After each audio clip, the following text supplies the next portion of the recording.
בעקבות שאלות חוזרות על הדפים ועל דפי פוסטים, דפי קטגוריות, אני רוצה לחזור על הנושא. זה האתר שלי, יש לי כרגע באתר 3 עמודים, חדשות החתול, עמוד לדוגמה וצור קשר. חדשות החתול, שימו לב שהוא בעצם עמוד ריק, עמוד בלי תוכן, רק יש לו שם. אם נסתכל על הפוסטים, יש לי פה 6 פוסטים, 3 בקטגוריית כללי ו3 בקטגוריית חתולים מפורסמים. עכשיו בואו נראה איך אנחנו מארגנים את התפריט שלנו. אני הולכת בעיצוב לתפריטים, ואני רואה שיש לי כאן את התפריט שלי. מה שיש לי כרגע, יש לי את הדף הראשי שלי, את הצור קשר החדש ואת חדשות החתול. אני רוצה להוסיף לפה דף קטגוריות. אני לוחצת על קטגוריות ובוחרת את קטגוריית חתולים מפורסמים, ומבקשת להוסיף אותו לתפריט. אז עכשיו יש לי את הדף הראשי, צור קשר, חדשות החתול וחתולים מפורסמים. בואו נשמור את התפריט הזה. דבר נוסף, בהגדרות קריאה, אני הגדרתי שהעמוד הראשי שלי יהיה עמוד סטטי, והוא יהיה עמוד לדוגמה, בעמוד הפוסטים שלי יהיה עמוד חדשות החתול. עכשיו בואו נראה איך זה נראה באתר. כשאני נכנס לאתר, העמוד הראשי שלי הוא העמוד לדוגמה.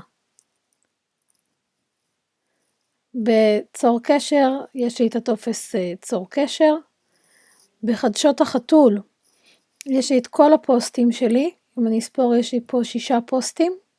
כל פוסט חדש שאני אוסיף יתווסף לי אוטומטית לדף הזה של חדשות החתול.